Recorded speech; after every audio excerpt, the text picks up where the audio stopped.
war was really a frost. At any rate, more snow and freezing weather followed immediately. Scenes in the Midlands tell their own story of what's been happening on the roads of Britain. Bulldozers, by the way, evidently make excellent snow ploughs, but chipping the ice off roads after the snow's gone seems an almost hopeless task. Farther north, the heavy snowfalls interfered with rail transport. Here's one method, perhaps a trifle primitive, of clearing the line.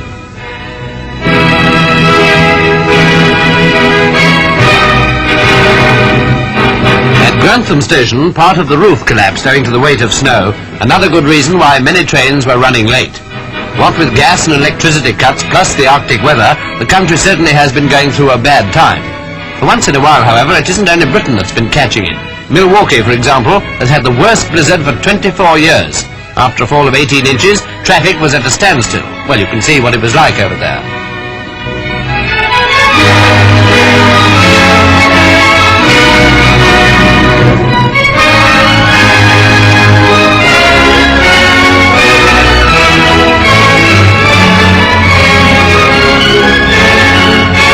Even snowploughs were snowbound, and as in this country, trains often had to be dug out.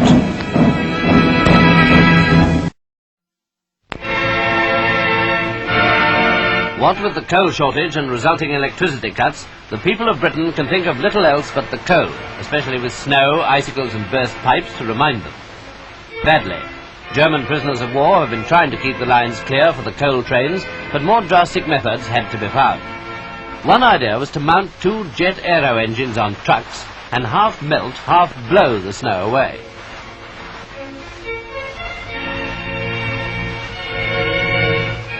Reports say the experiment was successful.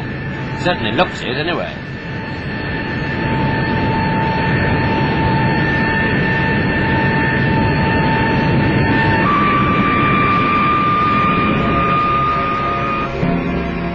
Sport has suffered as well. Football matches have been postponed, and here the referee inspects the pitch before the match. But as you can see, the situation was hopeless.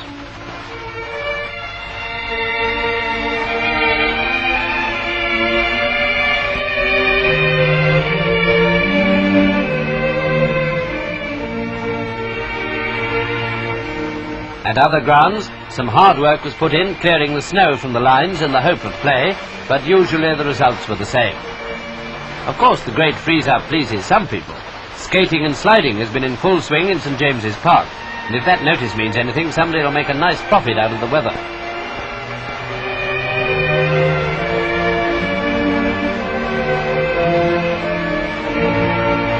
Anyway, it was all good fun, and there is one thing about it, the more proficient you are, the harder you fall.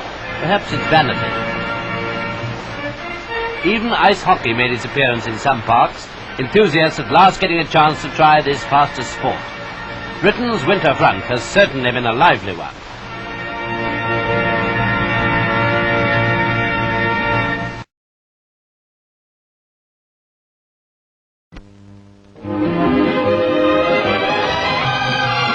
Not since the deep freeze of 1947 have the lakes in the royal parks been as solid as this. One way to keep warm is to get the skids under you, literally.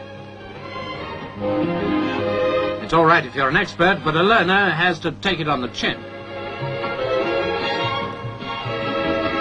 In some places, stretches of the Thames are frozen solid for the first time in 60 years. Memories of cruising on a hot summer's day seem long ages away.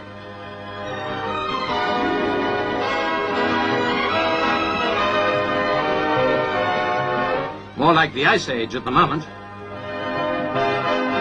All of us, but especially the ducks, are looking for a break. We really should wake up to the fact that our winters can be really hard. We should have more snowploughs for a start. That one's clearing the Whitby-Pickering Road in Yorkshire. Got a long way to go, and numerous cars buried under the 10-foot drift slow down the work.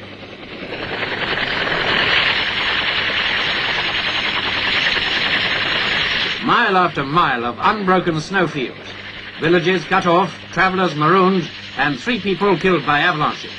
Hardship and tragedy, too. One of many places completely isolated, if it wasn't for the helicopter, the Fylingdales early warning radar station high on the Yorkshire moors. After bringing in supplies for essential maintenance workers who've remained, the RAF copter pilots have evacuated more than 300 others. It's been the biggest ever heli-rescue operation in this country. Who'd think this was Britain? Looks more like a camp in the frozen wastes of Siberia.